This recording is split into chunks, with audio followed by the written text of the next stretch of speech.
I fear, and having spoken to you, and you were mentioning, anywhere between 35 and 50% of the sellers are actually potentially needing to take profit for cost of living based reasons. I would certainly suggest that might be the only sensible reason. If you are in silver and you've done well, I want to highlight the Hunt's law of parabola, and that says 75 to 80% of your gains comes in the last 15% of the move. So if you're doing great now, trust me, you're going to be doing unbelievably well in that final part of the move, providing you don't get completely dopamined up by momentum, which is a crazy old drug of its own. In other words, this is the outperformance we are anticipating for silver against the inflationary statistics that you are given for all urban people. And that's still a further 692%. If we just leave it at 700%, we actually expect outperformance. You don't stop at the purple line. So if we just say 700% plus, that is 8 times against an inflation number. What are you looking at here? It is a silver chart, but not as you're used to seeing it. It's a silver chart adjusted for the CPI inflation. I don't agree with the numbers. I think they grossly overstate. I think it's like understate. My apologies. Let me re-say. The labor numbers are overstated. They're worse than people think they are. And inflation numbers are understated. But anyway, if we debase silver's price performance, you've actually only recently taken the 2011 high on allowing for the all urban CPI rates. So that brings things looking far more less extreme. People are absolutely bedeviled by the scale of the move. Please, unless you really have to, try avoid selling your silver is my message to all Americans. I want to see you survive this. I want to see you thrive through this. Your silver is your friend. He's going to continue to be your friend. And the biggest gifts come at the end. Trading is a hockey stick career. I'm lucky to have made it across the desert to the hockey stick part. And investing in silver is also a hockey stick event. There's a lot of desert walking, and then suddenly manna from heavens, biblical, I'll get biblical on you. It doesn't stop raining manna on you in the end. So that is one thought I'll leave you with. And I'll go over to the gold silver ratio, which was actually regarding your question, and show you an interesting point as well there. Let's take the O and gold silver ratio. These are actually weighted candles, so you'll see they're different thickness. This illustrates the amount of volume that is behind something. So it's not a schizophrenic chart of any kind. It is an illustrator of volume. And I'm going to just take some drawing tools off that and show you that we actually had a breakdown here. We kind of a little bit missed this opportunity. So there was a gold overperformance spell just recently in the last couple of days where silver's been a little bit more muted. And that probably comes out of, I'm going to drop to 8 hours just to get a little bit more detail on the day, because I really want to show you this. That comes out of a continuation pattern to the downside. So you may recall, Elijah, we said, when you leave our orange box, which was the 74 value, you should primarily stack silver all the way down.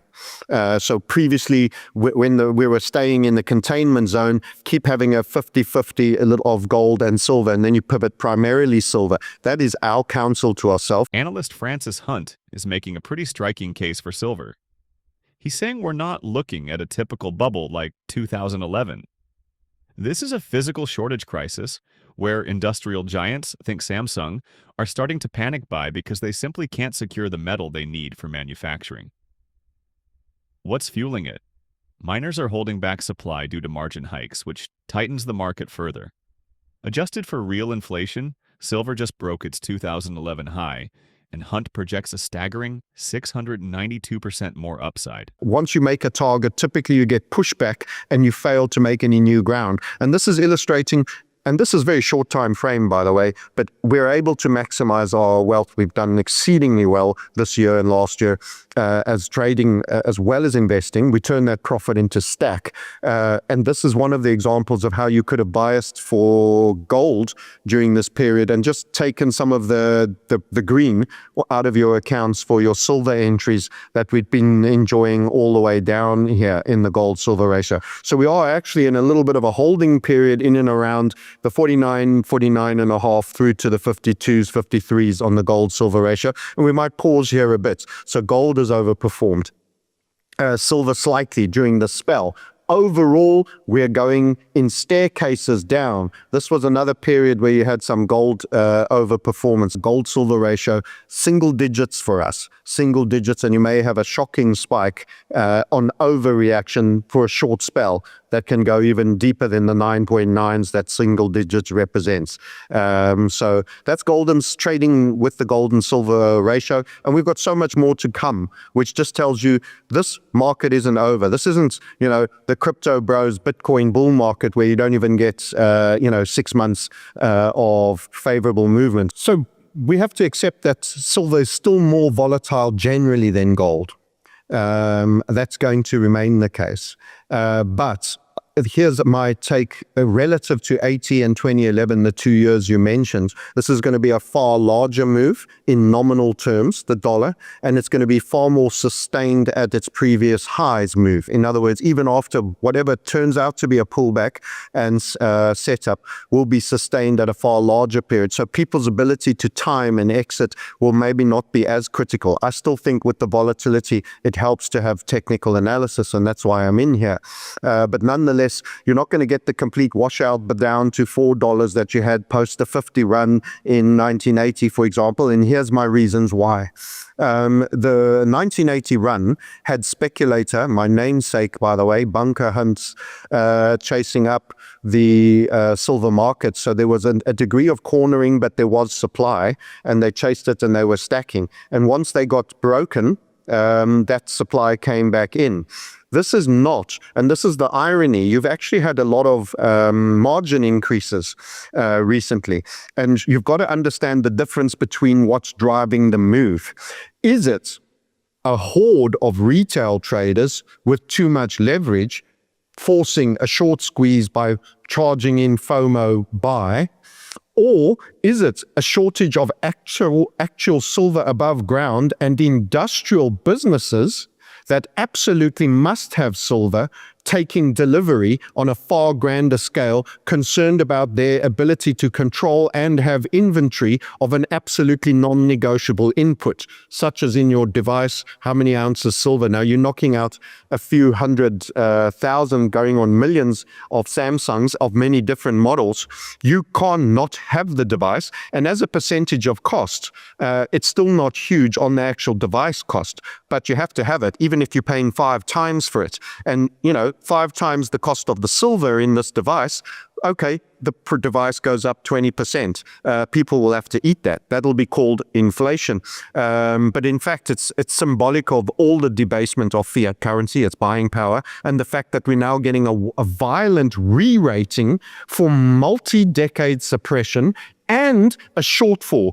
He explains these moves with Hunt's law of the parabola.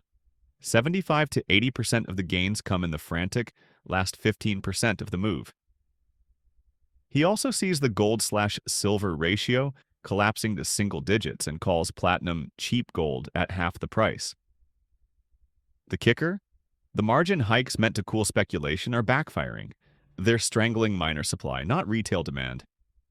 His final advice is simple: don't sell. Your silver is your friend. I can't say for sure what the individual silver miners are doing and say they're not doing it at all. I would imagine that there are still some degrees of activity, but the action taken, which has typically worked, spikes the wheels of leveraged retail long traders that are actually cash traders. They're not buyers. They're not standing for delivery. Typically, they're trying to squeeze the price up. You had the Wall Street Bets, I think, event of a year or two ago. what it does do, it increases the cost and the capital commitment that must be held on margin by people who are selling short as well. You don't have a margin increase for just one side of the entry on the market. If it costs me 10 times more to buy a contract long in tied up margin, it costs the seller the same when he sells in the market. You don't what goes for the night goes for the day, what goes for the buyer goes for the seller. And what that means is you're actually forcing mines to tie up more capital just to do the normal hedging activities. And this might actually put them off and reduce potentially. So this is theory. I can't tell you what the miners are doing, but if I was a miner, I'd say, why do I need to do that? I'm not earning on that part of it. And it comes back to our most strategic and seminal call of 2020 on the turn of the debt markets. You no longer have a perceived reserve asset in treasuries. And actually, I want to add this as a point, the 10-year popped to the upside in terms of rates. And what happened? Gold surged. It wasn't so much the silver. Why? Because people have lots of money, typically are bond portfolio people, governments, central banks, and institutions. They will have storage issues with silver. They chased gold up, which coincided with our gold-silver ratio breaking down to the downside. We've actually got one individual that wrote into us, so we didn't ask for this. We've had a lot of people coming in that they'd started with $16,000. One has run that up to 1.2 million. Pretty exceptional. I've shown my own performance recently on X and shared it in a YouTube. We've done exceedingly well by maximizing through what is a major melt-up period. Other people have turned 10 into $250,000 quite standardly, and they've volunteered that. But the key yin and yang to this is that's great and you're making wealth, but you almost need to do that to everyone watching this if you're not maximizing, because the fiat debasement is so extreme. And the downside of that is I don't hear people talking about banks' liquidity and viability near as much as they should, because the people that have been holding those short positions must be in immense. There has been a suppression. My overall assessment is on balance of probabilities. There's certainly been a suppression mechanism on silver, particularly, and on precious metals in general over the last 30 years. So you are going to face attack vectors such as the great taking, potential collapse, further bailouts, and we are going to have the resets. This great news, this rediscovering of truth, and I consider the monetary metals as a reestablishment of truth being forced on proliferate unsound money people. I mean, I'll use my broker's platform for this, so just so that you can see we really trade and we do entries. We've got ourselves a very nice upside set up with this. I'm going to drop the time frames. Daily is a bit big. But platinum has lagged a tiny bit. I like to say as a joke, white metals matter because it's provocative, but I don't mean anything by it, but a bit of fun.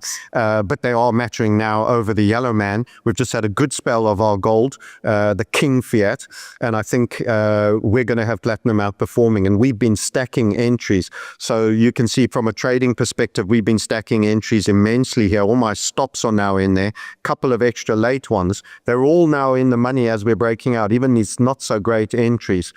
Stop losses here. We've got an upside HVF structure, and we are looking for the foothills of 2,900, which is also many people talking about $100 silver, 5,000 gold. Well, we're going to be knocking soon on 3,000 platinum. And in my view, by the time all of this is said, done, bar the shouting, and I'm sitting in South Africa right now with the Chapman's Peak, with one of the most classic drives in the world, in the country that delivers about 85% of platinum for the entire world, and such a rare metal. It's 16.6 gold ounces per every platinum ounce, and then you can go another 6.9 times for silver. It's harder than gold. I point out that the anniversary Rolex Daytona, which was a 2015, is done in platinum, and it's one of the most valuable and was the most sought after. Limited, harder, doesn't scratch like the soft golds do, and doesn't tarnish like silver. This is a spectacular metal, and people are sleeping on the fact that this guy is your cheap gold. You can still, the one problem with silver, because of, dare I say, the low price at present, no one feels it's a low price. I can tell you it is. It's going a lot higher, but it takes a lot of space and it's a lot of weight. If you're having problems with storage and you want personal stack, the other white metal, don't look no further. And in the States, where most of your audience is, there's no VAT on that. You've got to remember the Europeans and many nations are paying 20%, 14%, 50% nation VATs on that because it's got an industrial classification, kind of a bit like silver. You are very fortunate in America. You should be gobbling the stuff down.